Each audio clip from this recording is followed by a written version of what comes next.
Welcome, everybody. And it is really a privilege for me to introduce my friend and colleague and rock star winemaker, Nic van Aarde. He is the head winemaker and MD at Oldenburg Vineyards. And I see we had Vanessa on the call earlier on. So welcome, Vanessa and Adrian. If Adrian's also there, they are the owners of this most magnificent property. And if you do come to South Africa, you cannot be here without visiting them. Nic grew up just a stone's throw from where he is now in Paarl, about 20 kilometers away, and started studying commerce at the University of Stellenbosch, which of course is the center of the universe. Anyway, and then while he was at Stellenbosch, he joined the Wine Society and fell in love with wine. He finished his commerce degree in 1998 and then started with his oenology degree and completed that in 2002. Nic has had quite a range of excellent jobs. Before he joined Oldenburg in 2018, he was the head winemaker at Warwick Estate, which many of you might have heard of. In Stellenbosch, he was the head winemaker for 8 years. He also spent 2 years as a consultant winemaker for Zampa Wines in India, spending 6 months of the year in India. And incidentally, that's also where he developed his love for spice and cooking and food. So if you're lucky, Nic will make you a curry when you swing by. In addition to those, he also worked at Harlan Estate in Napa, Chateau Angelus in Saint-Emilion, Margaret River in Jordan, Sonoma, and Wither Hills in Marlborough. So he's been around the block a couple of times. Apart from winemaking, and incidentally, he'd love to make wine in Burgundy someday, but we're not letting him go just yet. So in the far, far future, Nic, he loves running, cycling, cooking. He's a trail runner.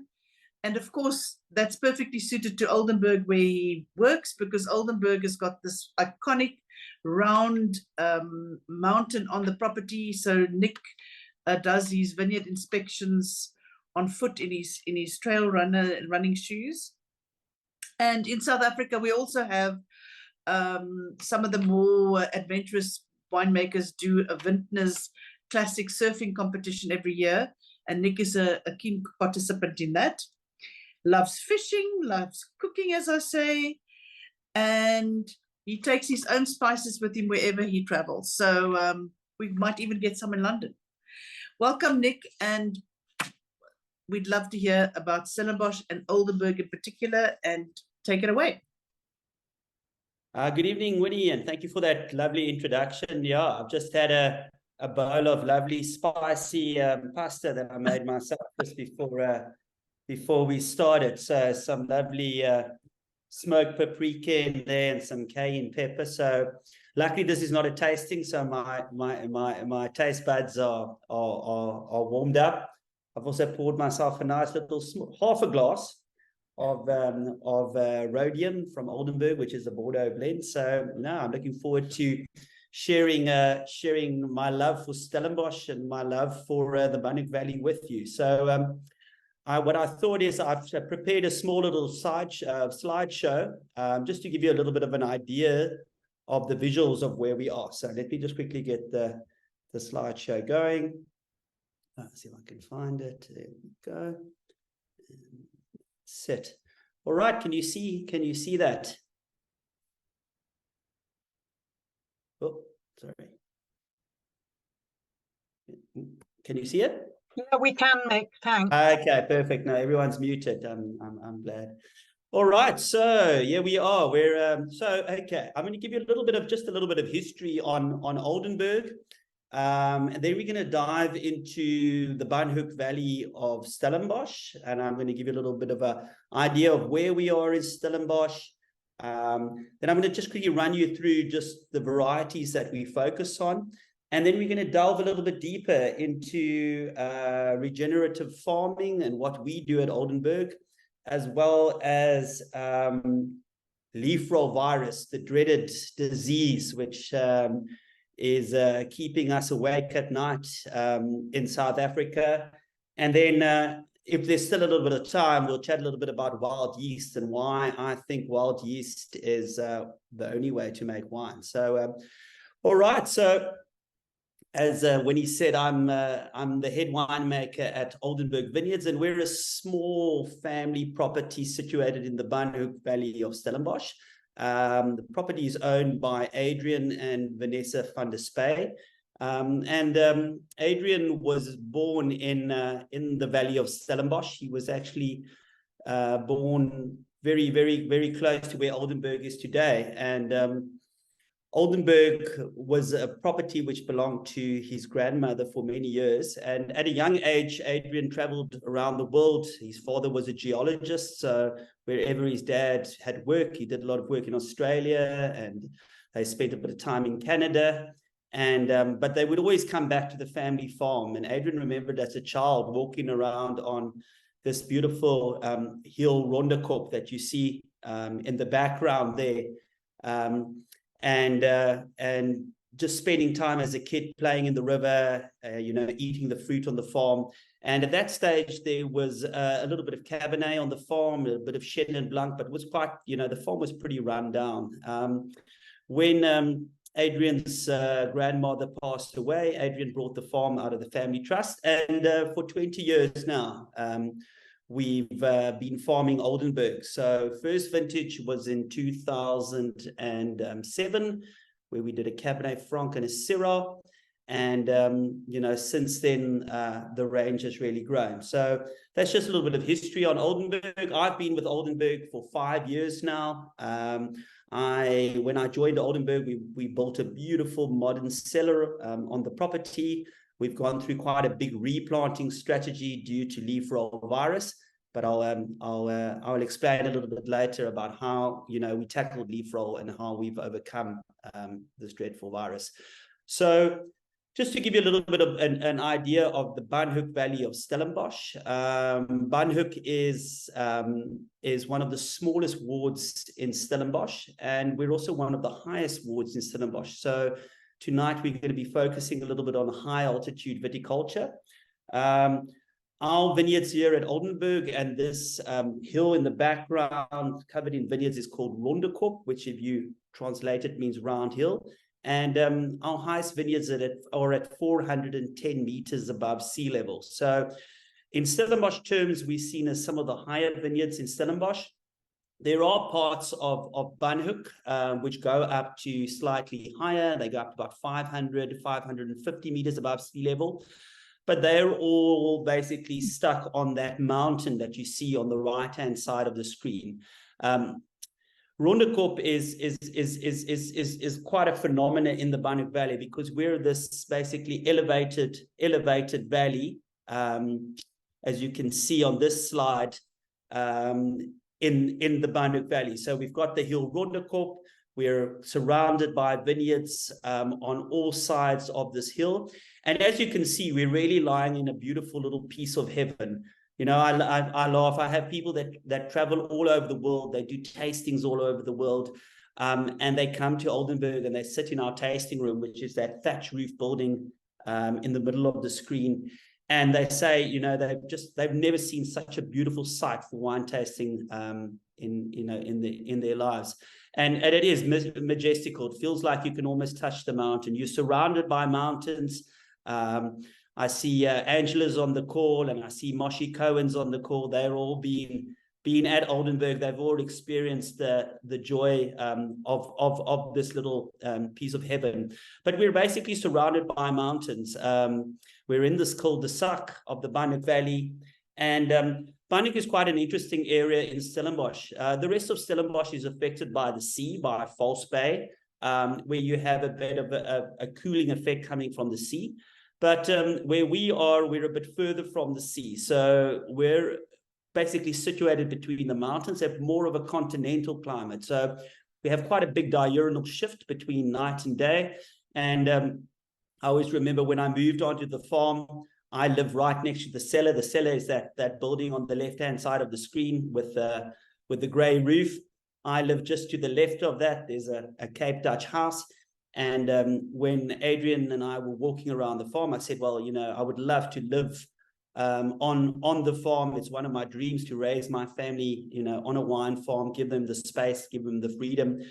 We went into this old dilapidated Cape Dutch house, which since then, you know, has been renovated. And there was 2 fireplaces in the house. And I asked Adrian, so why are there 2 fireplaces? And he said, well, just wait for the first winter.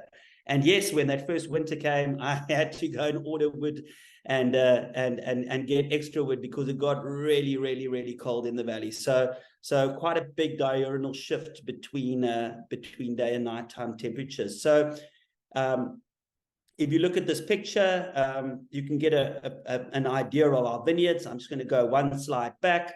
So on the varieties, we focus on Chenin Blanc and Chardonnay on the whites. And then on the reds, we do a small little bit of Grenache. We've got Syrah, Cabernet Franc, Cabernet Sauvignon, and Merlot. So 20 at the moment, we've got 24 hectares planted. We're planting another almost 2 hectares next year. And then we'll be planted up to 26 hectares. So a very small property. I produce and bottle probably about 110,000 bottles of wine. So very, very small, focused really on the quality side of the South African wine spectrum.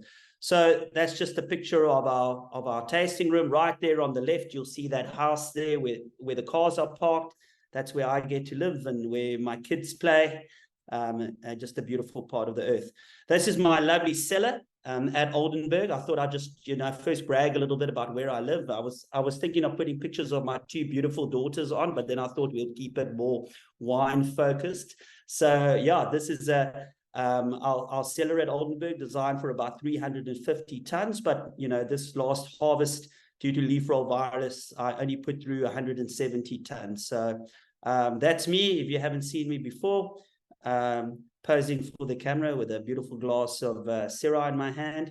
And then, you know, this is our range of wines. We've got the CLs, which are wines which are a play on being cooler than Stellenbosch. So if you've ever been to Stellenbosch, you'll know that the CL sign basically is the registration number on the number plates of the cars in Stellenbosch.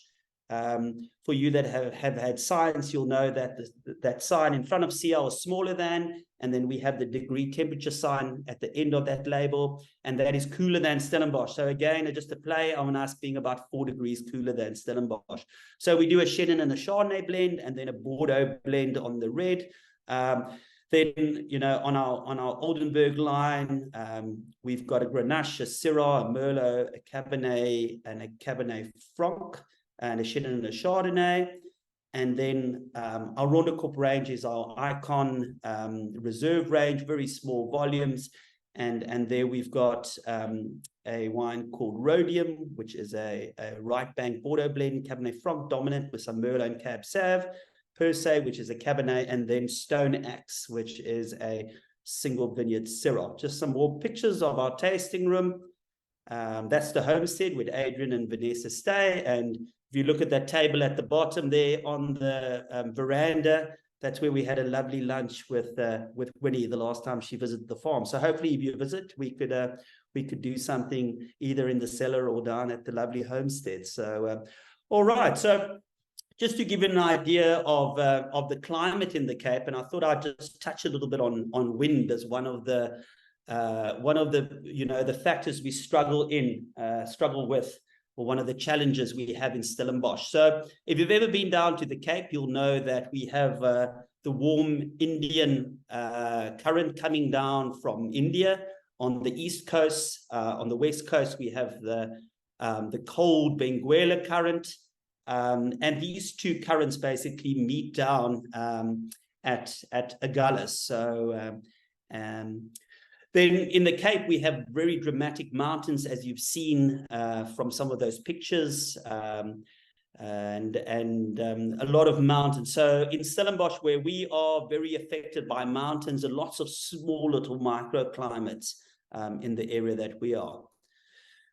Then if you look at this slide, you'll see to the north, you'll see some sea mass, that is Hermanus. And at Oldenburg, we have the cooling effect of the wind, but we can also sometimes have the damaging effect of the wind. So what happens is that the cool southeasterly wind moves in from the sea, from Hermanus. It then moves into this valley called the Banghoek Valley. And you can see, as we're surrounded by mountains in this amphitheater, it moves through this mountain. And these are basically what we call katabatic winds. So what happens is the surface of the Banghoek Valley, or where Oldenburg is, warms up, the air rises, and then in the evening we have this cool, beautiful wind which flows into the valley and cools the valley down. Now that is what gives us the big diurnal range, where, you know, in harvest time we can have moderate days up to, let's say, 33, 34 on, you know, on maximum 35 degrees Celsius. But in the evening, you know, it's going to be cooling down to about 15, 16 degrees Celsius on a warm day like that. So these are these katabatic winds that are coming, you know, coming into the valley. So causing some quite a bit of destruction on the way. So how do we fight the wind at Oldenburg? Well, first of all, you know, we've learned from the past. We used to have a small little vineyard which was whipped around by the wind. The vineyard was 5 years old and really struggled to grow because it was really on the southeasterly side of Rondekop, right near the top, basically the top of this picture. And the poor shoots were knocking against the trellising system, and the poor vineyard was just decapitating itself all the time. So what we've done is we've actually removed that vineyard and we've planted a Echele vineyard. So Echele is what we call in South Africa stok by paltjie, which means vine by post. So it's basically a bush vine with a pole. And as you would see in the Rhone Valley, you know, you would tie the shoots onto the pole, and we plant these vineyards in a type of a sharp tooth pattern so that the wind can basically funnel through the vineyards. And we find that by having bush vines and having Echele on the really extremely exposed areas of the farm, that we don't, you know, that we don't have so much wind damage, that we don't have the vineyards capitating, you know, breaking off all the times, all the leaves getting shredded. And this is one of the factors that we've used really to combat the wind. All our rows face basically into the southeast, so the wind funnels down. But we found that these Echele vines just take, you know, take the wind so much better. This is just a beautiful picture of Oldenburg in the winter. We do some years get a bit of snow. You know, in the winter, it's never snowed in our vineyards, but definitely, you know, it's a really big cooling effect coming down from there. So yes, at Oldenburg, we also, you know, we use a lot of, we do farm very sustainably. A lot of people ask, so why aren't you organic yet? And organics is very, very difficult in South Africa. First of all, it's extremely expensive to affiliate yourself or with an organic association or get organic accreditation. It's a lot of paperwork, a lot of auditing, and of course, you know, a lot of money that needs to go into to be organic. But you know, in Banghoek, we find it difficult. We are flirting with some organics, and we've actually got a vineyard on the top of Rondekop, which we are treating in an organic way, not using any form of herbicides, and testing it. But because we're stuck between these mountains, we get up to 1,000 mils of rain a year, and sometimes even more. And with that, you get vigor. With that, you get a lot of moisture. You get humidity, and of course, as we know, fungal diseases love humidity, so it's always difficult. You know, I've also read a lot of articles on organic farming, and you know, it's just dreadful to see the copper buildup in the soils in areas like Bordeaux where a lot of copper is sprayed. But we do use, you know, a lot of more organic or more sustainable type of viticultural ways. One of the things we do is we plant a lot of cover crops between our vineyards. And in some of those pictures, you can see that lovely cover crop growing between those vineyards. It depends on the year. This year we planted forage barley. And the great thing about the cover crop is that first of all, it competes with the weeds. So it prevents weeds from growing. It also stabilizes the soil. And about a month, slightly more than a month ago, we had some devastating flooding in Stellenbosch. And our vineyards were pretty unharmed just due to us having cover crops in the fields, basically preventing erosion from happening and holding onto the soil. We almost lost our road because the river came down and you know, ate away underneath the road. But our vineyards, luckily, there was no harm there. So on the cover crop side, what we do is we'll let the cover crops grow. And then normally about this time of the year, we will go through and flatten those cover crops. So the cover crop will basically, it will seed, and then we'll go through with something that almost looks like a tire, and we'll flatten the cover crops. And what this does is these cover crops form a mulch on the soil, which keeps in the moisture, of course, prevents weeds from growing, and is a great, you know, a great area for organic matter to break down and for soil microbes to flourish. We also use cover crops where we have a lot of vigor on the farm. So in certain areas of the farm, we have slightly more vigorous soils. And there we've planted fescue. So if you haven't heard of fescue, that's the grass that grows on your local golf courses green. It's a very fine bladed grass, and it's a permanent cover crop. So what it does is it actually competes with the vigor of the vine, pulls moisture out of the soil, and also prevents weeds from growing. So brings down the vigor on a variety like Cabernet Sauvignon, for example. You don't want too much vigor because you can get quite a lot of herbaceousness. You know, in the grapes, you have to do a lot of control in the canopy. So we reduce the canopy vigor by planting these cover crops. Then we've also got a lot of fynbos planted. So if you look at that top picture, well, let me see if I can maybe find a better one of our. Sorry for jumping through. Okay, so if you look in front of the homestead there, I don't know if you can see where my cursor is. In front of the tasting room, the thatch roof building, you'll see all this indigenous bush growing, and that is what we call fynbos in South Africa, translated to fine bush. It's an indigenous bush which grows in the mountainous areas of South Africa. And what we've done is we've actually, where we don't have vineyards, we've replanted fynbos, or let the fynbos come out naturally. We've actually worked with a fynbos species expert to actually find the fynbos that grows in the mountains of Banhoek and brought it back in again. So what's great about the fynbos is, firstly, we have a lot of guinea fowl. We have a population of guinea fowl on the farm, and they're great for controlling snails, for controlling snout beetle, and they're found in our vineyards, and they breed and live in between the fynbos areas. We also have all the beneficial insects, which I'm going to chat about now when I touch on leaf roll virus, which also live in the fynbos. And then, yeah, so just to move on from that, just a great.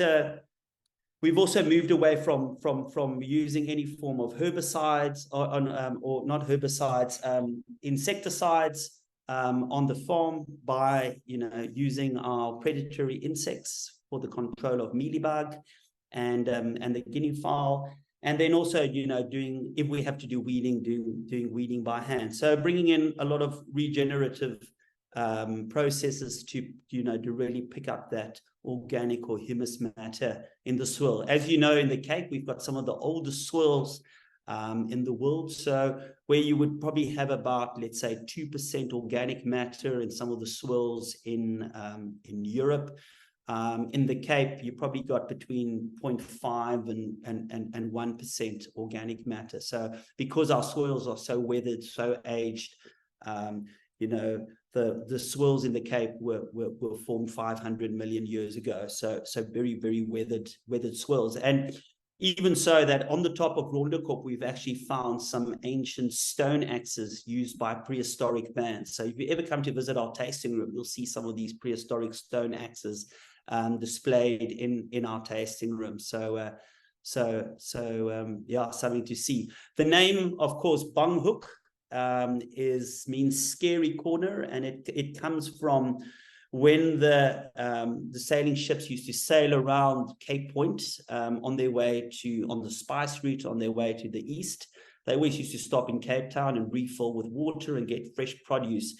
And the farmers in the nearby area, we're not very far from Franschhoek. They had to, get their fresh produce to the Cape Town harbour to be able to, sell their produce. They had to go through this treacherous valley called the Banghoek, which translates to scary corner. They had to go through the scary corner to get there. And the word is that in those days there was lions and hippos and leopard in the area, and that your chances of being, attacked by a wild animal was pretty good. We still have quite a lot of mountain leopard in our area, and some of our neighbors actually have some still cams which they put out in these mountains, and every now and then we get a sighting of a mountain leopard. I haven't seen one yet, but they are definitely out there. I've seen the footprints up in the valley when I go for my trail runs in the morning. Also lots of baboons in the area. We're having some issues at the moment with those vineyards that you can see in the front there, where just in the snow-capped picture, where young deer are eating all the leaves off our vineyards. And of course, we're not planning on selling our own venison biltong in our tasting room. So we're preserving the deer and trying to keep them away. So we've actually put up some mesh net in our vineyards around the blocks to keep out the deer. Every now and then we have a porcupine that goes through. They're not too damaging. They dig quite a bit. They dig holes, but they don't really eat the leaves or eat the young shoots or eat the berries. And then we actually got a beautiful picture. Our viticulturist got a beautiful picture the other day of a lynx that was in the fynbos in the front there. So yeah, so lots of animals in our vineyards, just showing you that the biodiversity is there, and that we're very close to nature up in the Banghoek Valley. So all right, so one of the topics I'm going to be looking at this evening is the leaf roll virus. It's a big problem in basically the world wine industry, but also very much in the South African wine industry. And it's not only synonymous to South Africa. It's found in Australia and in New Zealand too. And I actually read an article where in the Marlborough area they actually had an app which they distributed between all the grape farmers with pictures on that they could actually identify leaf roll virus, what we call leaf roll virus 3 in the vineyards. In Australia, in New Zealand, in Hawke's Bay, the farmers also work together there with help from the government, and they've actually eradicated or mostly eradicated leaf roll virus from the area. In South Africa, unfortunately, we're not that lucky. The material that came into South Africa in the late in the 70s, 1970s, 90s, 60s, was unfortunately all controlled by one company called the KWV, and they planted a lot of the vineyards and the mother blocks together. And a lot of the material that was brought in, unfortunately, was infected with this leaf roll virus 3. And the material was then distributed through the industry. And now we sit with a situation where a lot of the vineyards in South Africa are affected by leaf roll virus. So the symptoms of leaf roll virus is in Chardonnay, as you can see in the slide, is the curling of the leaves or leaf roll. In red grapes, it's this red leaf character that you see in front of you there, where the veins stay green and the leaves stay red. And there you can see a classic example of a leaf roll infected vine. So why am I making all this noise about leaf roll, and why is it a problem? Well, first of all, it's unfortunately a virus, and there's no cure for the virus. What it does is it's spread by an insect called a mealybug. So some of you that might be avid gardeners or have roses have probably seen these little critters on your vines or on your house plants. It's a type of a lice, and what the mealybug does is it's actually the vector for the virus. So when the mealybug basically sucks on a infected plant like that red infected plant, the virus goes and sits on its mandibles, on its mouthpiece. And as it basically crawls over to the vine next door with the beautiful green leaves, and it sucks on that plant, it will spread the virus through to the uninfected plant. So it's basically what this virus does is it blocks the xylem and the phloem transport vessels in the vine. And it's a little bit like heart disease for humans. Slowly but surely, the vine's vascular system gets clogged up, and the vines struggle to ripen a crop. Red wines struggle to get color because, of course, a lot of that color pigmentation gets stuck in the leaf. And then in cool years, you struggle to get phenolic ripeness. So it's normally when a vine is young, it's not that affected by leaf roll virus, but normally when the vine hits about 15 to 20 years old, then the vine starts shutting down due to this virus. And you unfortunately cannot make quality wine out of leaf roll infected vines. So when we started planting Oldenburg in 2004, there was unfortunately the plant material that we brought in from the nurseries was infected with this virus. And it's amazing, it could only be a few plants, but this mealybug which spreads it, if you don't control the mealybug, it can either be blown by the wind, and there's actually records where it can be blown for up to 1 kilometer by prevailing winds. So if we get a wind like the southeaster, which they also call the Cape Doctor, which howls through, and the one that causes the damage to our vineyards, if it picks up mealybug or it picks up a leaf and it blows a leaf for 1 kilometer and there's a mealybug on it, and that lands on an area where there's vines, the mealybug will suck onto a healthy vine and in that way spread the virus.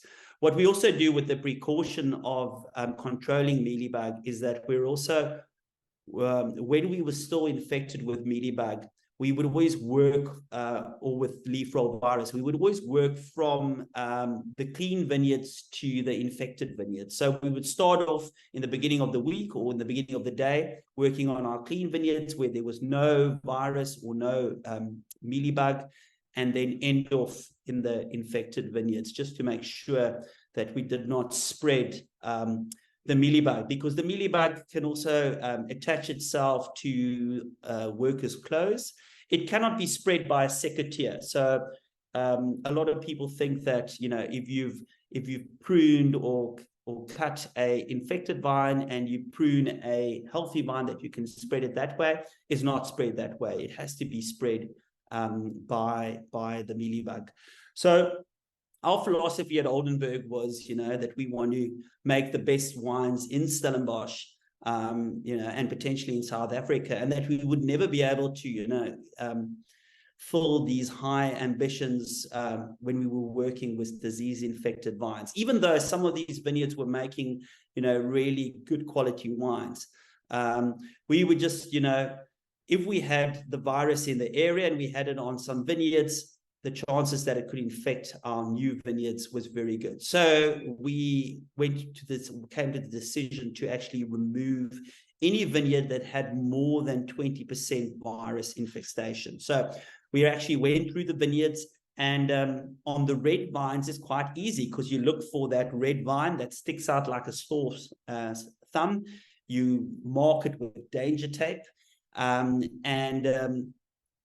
then in the winter time, you will basically saw off the vine. You'd first treat it with a insecticide, which you would drench the roots with, and what that would do was it would kill the mealybug which overwinter on the roots of the vine, and then the vines would be removed, and a lot of the roots would be removed. So when we remove vines, we actually go in with an excavator and we remove those vines to make sure that we remove as many roots as possible, because, as I said, the mealybug can overwinter on the roots.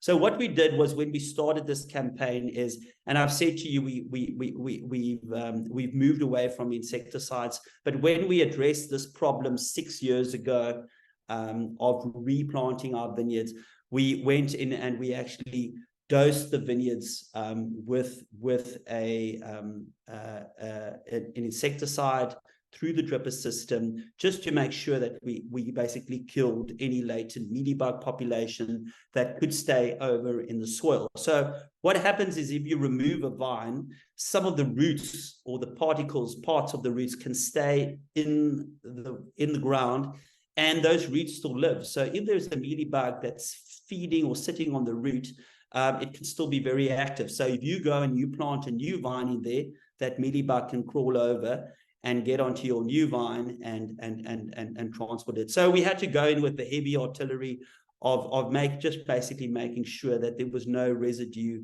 of mealybug in the vineyards. So any vineyard with more than 20% infestation, the whole vineyard was removed. Anything under 20% infestation, we actually went and we marked those vineyards physically with danger tape around the stem, and treated those vineyards with insecticide, and removed the vineyards. So what's great is that the leader of research and the guru on mealybug and on leaf roll virus in the world actually lives in the Wynhoek Valley, and he lives on a farm probably 400 or 500 meters away from us. So his name is Professor Gerard Pieterse. He is a leader in the field, and we used a lot of his help and consultation to help us really to eradicate leaf roll from Oldenburg. It's taken us 5 years, or 5 or 6 years, to get rid of all our leaf roll. And I'm very happy to say that we went from 30 hectares down to 7 hectares of old vines, and we've replanted with young vines up to 24 hectares. So it's not all doom and gloom. We've actually had a chance to relook all our blocks. You know, we had varieties like the Viognier that wasn't working very well, which we've removed. Since 20 years ago, when we planted our first vines, there's a lot of new clones on the market. So we brought in some lovely new clones of Cabernet. We've planted some more Cabernet Franc, and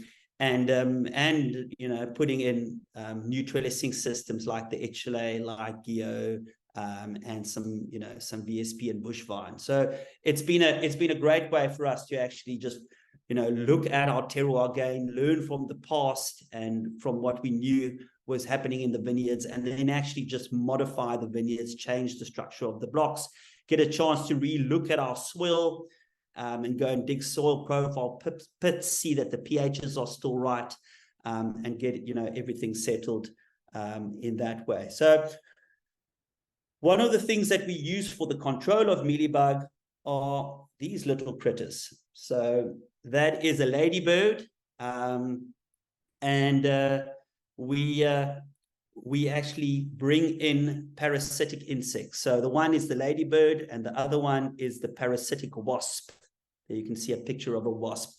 And it's interesting. I actually had a call the other day from DHL just to tell me that my insects had arrived. And when I arrived in the cellar, there was a styrofoam box, probably about half a meter long, which contained a lot of little pull boxes with holes on the side, which had our parasitic insects in.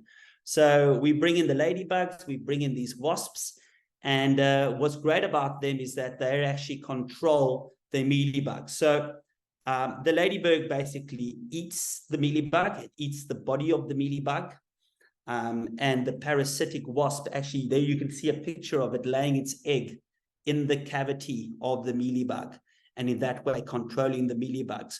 So what we do with these parasitic insects is we actually take those little pull containers, we go into the vineyard, and we actually hang them up in the vineyard, all over the vineyard, and the eggs breed out, the little parasitic wasps or ladybugs fly out and come out, and they hunt down any mealybug that we might have in our vineyards, and in that way naturally eradicate the vineyard. But what's great about these parasitic insects is that their natural habitat is the fynbos, the indigenous bush that I spoke about, where our guinea fowl live. And they actually live and breed in the fynbos. So we've gone through a very, very vigorous process of actually planting fynbos corridors between all our vineyards to host these parasitic insects, to make sure that we don't have to use any form of insecticide to control the mealybug anymore, and that we can all do it in a biological way. So in that way, we've basically eradicated leaf roll virus from our vineyards, but we've even gone one step further. As I've shown you on the white varieties, as you can see there, not all varieties kill. So Chardonnay, you can see the symptoms. Something like Chenin Blanc, which is prevalent in South Africa, the leaves don't kill. So you don't know if the vine is infected. So what we've done is we've actually put up a laboratory on Oldenburg doing ELISA testing. And what we basically do is we collect petioles after harvest from our vines. We group them together and number them. It's quite a process. And then we put them in the deep freeze. And what we do is we then, when we have time, we will basically crush the petioles. We add a reagent to them, and we can actually identify by a change in color on the reagent if there is if the vines are infected. So if we've grouped 15 vines together and we get a positive result, we will then go and actually individually test every single petiole in that group, identify the vine that's infected, go and find that vine, mark that vine, and remove the vine, with a small excavator. So we're in it for the long game. We're in it to have our vineyards in the soil for the next 50 years. And leaf roll virus is a problem in South Africa, and I'm glad we had 42 masters of wines which were out this week in the Western Cape. I did quite a few events with them. They tasted a lot of different wines, and one of the topics that was discussed was leaf roll virus. And it's just good to see a bunch of farmers in the area really working together. to prevent leaf roll, farmers going in, even though they don't have the capital. Sorry, I see my buddy Carl just putting on the alarm the whole time.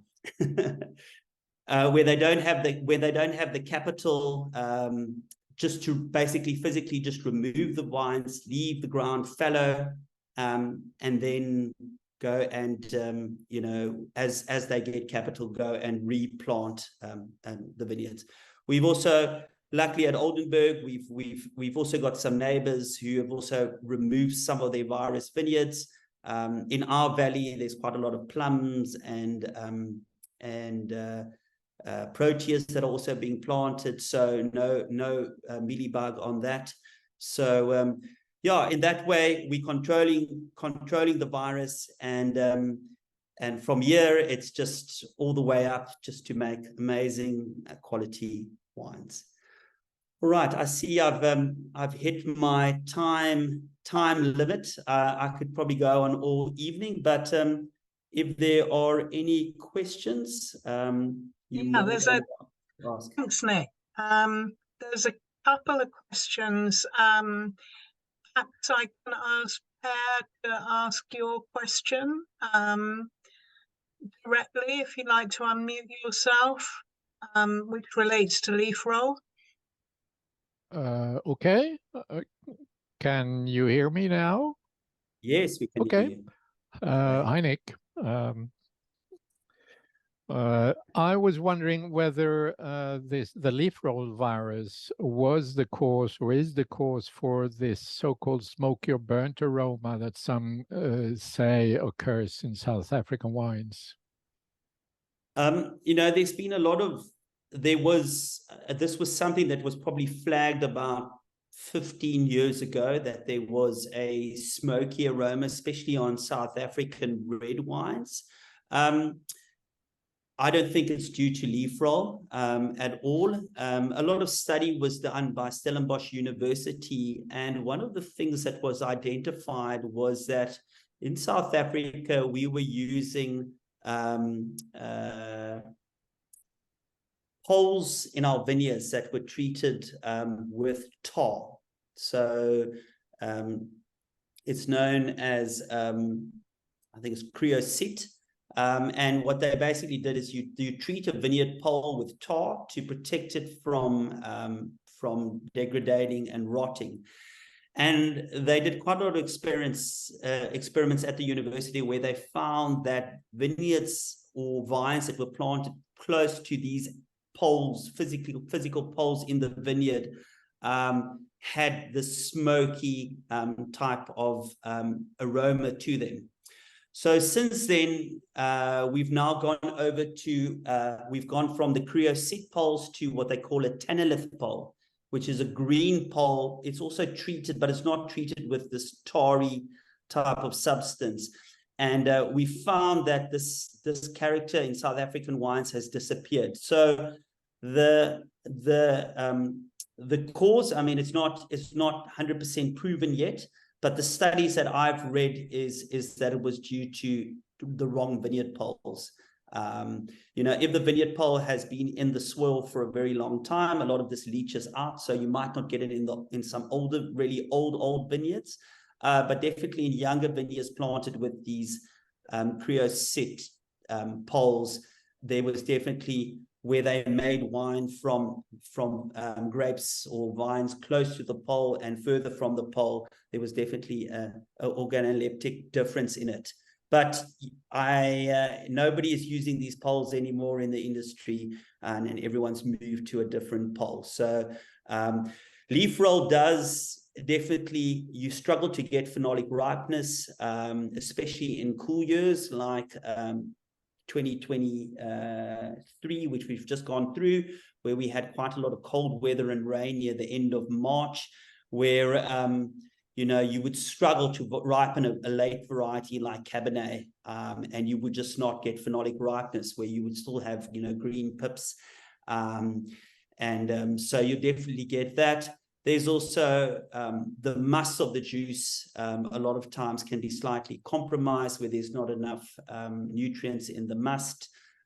So you can get sometimes some type of stressed struggle fermentation characteristics from leaf roll virus infected vines. And the University of Stellenbosch has done a lot of trials where they've actually made wine in the same vineyard from infected vines and uninfected vines, and you'll find that the wine made from the infected vines is much lighter in color with reds, and also takes much longer to reach a certain sugar level than a healthy uninfected vine. Thank you. Very interesting. Thanks.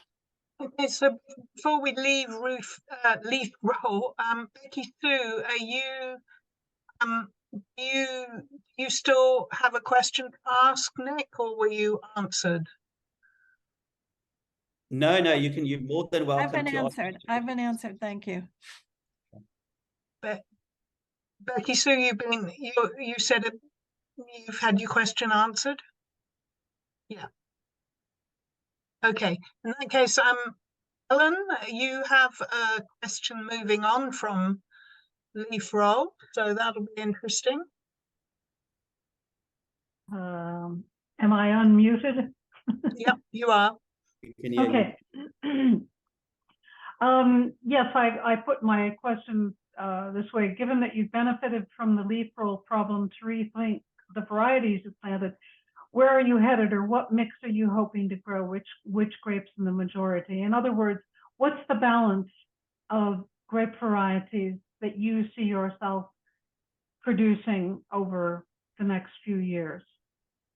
Yeah, so in the microclimate where we are being a slightly cooler area in Stellenbosch, I just saw Angela took a sip of her wine, so I think I'll take a sip of my wine. How's that? It's we're 2 hours ahead of the UK, so we're already on drinking time here. So at Oldenburg, a big focus on Chardonnay. I planted by next year we would have planted 10 different vineyards of Chardonnay at Oldenburg. My smallest block being, gee whiskers, like an under 0.1 of a hectare, with only, I think there's 400 vines in that block.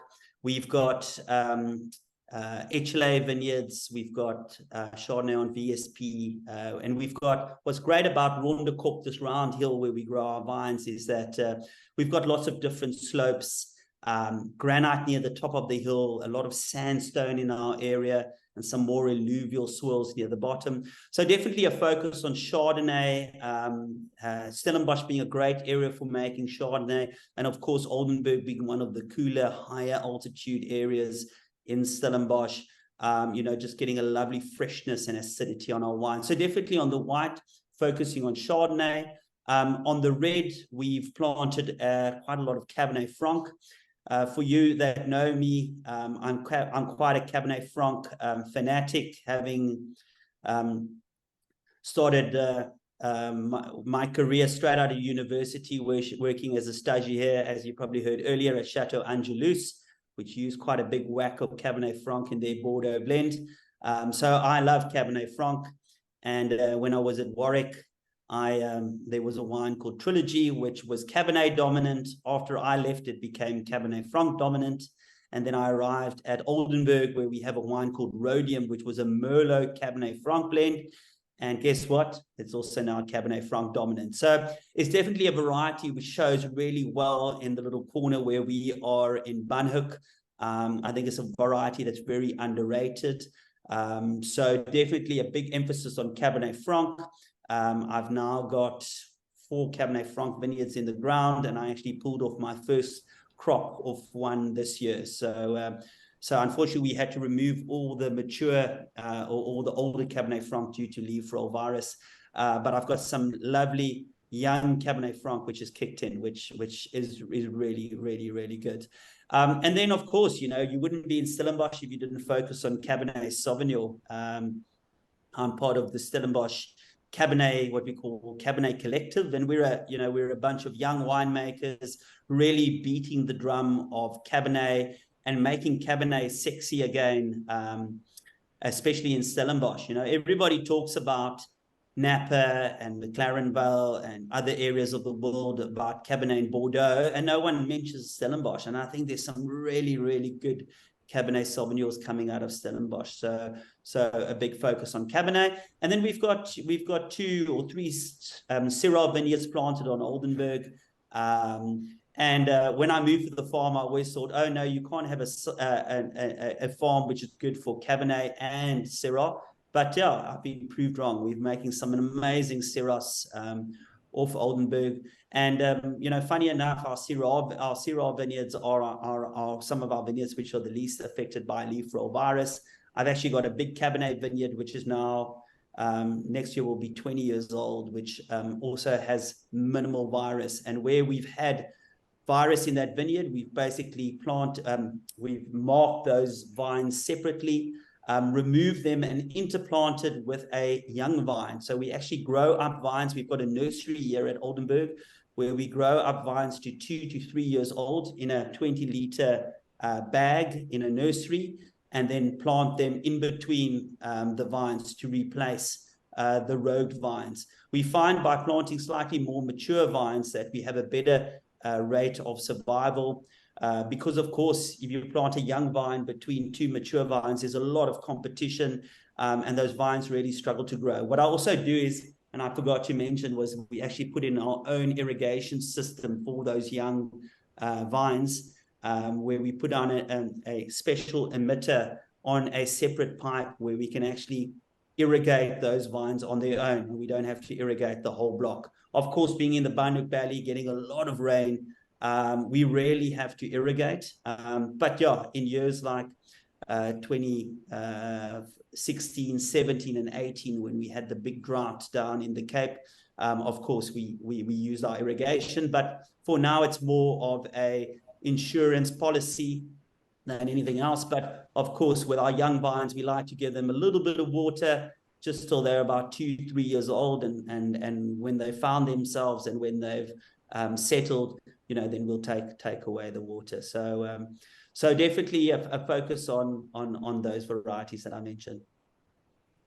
Thanks, Nic. Forgive me getting in, but we've got very little. Well, we're sort of out of time. But one quick question, one final quick question from Dawn.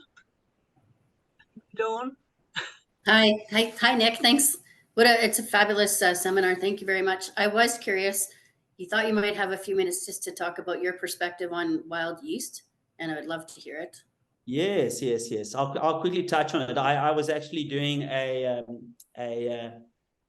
masterclass at 67 Pall Mall in London in September. And somewhere in my masterclass, I mentioned that winemakers that use yeast are lazy. Little did I know that an article, I think it was published in, Drinks Business, was published where they spoke about wild yeast, and that I'd said winemakers that use yeast are lazy. But when I was a young winemaker, coming straight out of university, I used every single enology product on the market. If it was yeast, enzymes, aroma precursors, I tried everything. And as I've become older, and I've been in the industry now for about just over 20 years, I've actually spending more time in the vineyards, making sure my vineyards are healthy and looked after, than actually, trying to manipulate everything in the cellar. So I've moved away from using any form of yeast, and I'm a big stickler for wild yeast fermentation, because at the end, I feel that I want to show the terroir, I want to show the coolness of the Bannock Valley, I want to show you the characters that are coming off, Rondekop, this hill where we make our wines. And if I'm using a yeast from a packet which is going to give me blackcurrant flavors or raspberry flavors, then I'm manipulating. I'm making wines which are generic and that are not really showing the site.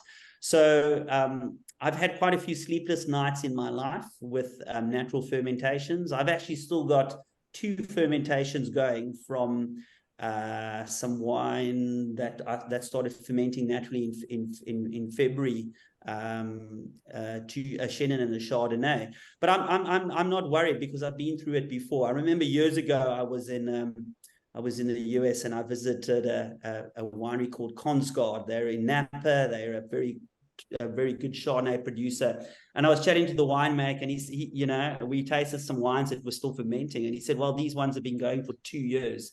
And he wasn't worried, and he just said, you know, don't worry, just keep the barrels full and let the yeast work through it. You know, as it warms up, as summer kicks in, the barrel cellar will warm up, and your ferments will kick in again. And what I do is that my ferments drop during the winter period. It gets really cold in the valley. But then in summer, I actually put my barrels onto cradles, and I actually go and put them outside in the sun. And the sun heats them up. And of course, as the fermenting wine gets warmer, the yeast kicks in again. So, and it's amazing, you know, if you taste those wines, all you taste is aldehyde characters, and you think, oh my goodness, I've really ruined this wine. You know, I'm going to lose my job. This wine is gone. And, you know, the moment you add that sulfur, you taste the wine 10 minutes later, and you can't believe it's the same wine. It just gets rid of all those characters. But what I love about natural fermentation, especially on barrel fermented Chardonnay, is that your yeast is kept in suspension for so long, for up to 6 months while the fermentation takes place. And while that yeast is in suspension, it breaks down, it autolyzes, and it just gives this lovely mid-palate and body to the wine. So, yeah, I might have a few more sleepless nights. The 2 ferments have still got 1 gram each to ferment. So hopefully by next week, I can add myself and I can start working on my blend to be bottled in January. Fabulous. Thank you. Thank you, Nic. And thanks to everyone for questions and for being here. I'm going to wind up the session by handing over to committee member Liz Saggis. Winnie disappeared because she didn't have the connection to continue. So Liz is going to round up the session. Thank you, Liz. I'd just like to say a huge thank you, Nic, and I'm delighted when he is no longer with us, because it means I can say it now here.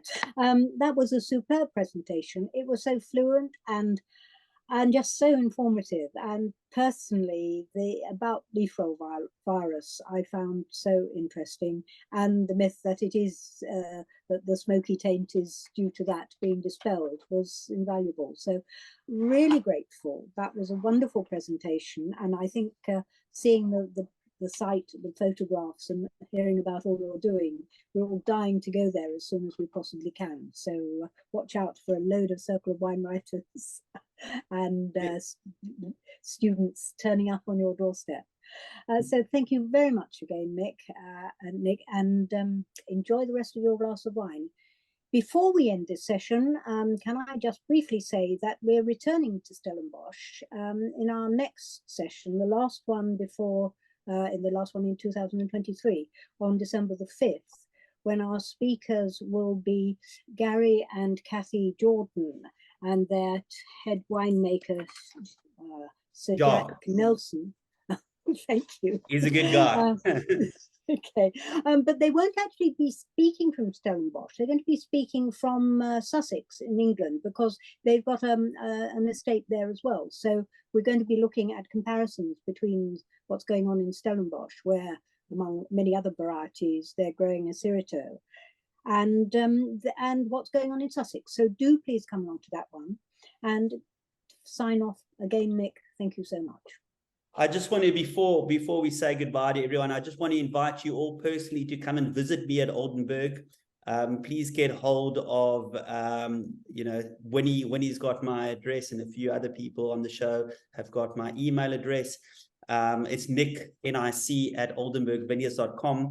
Pop me an email, and please, I'd love to show you our vineyards. I'd like to show you the great experimentation we're doing in our vineyards, and what we're doing different from the rest of Stellenbosch.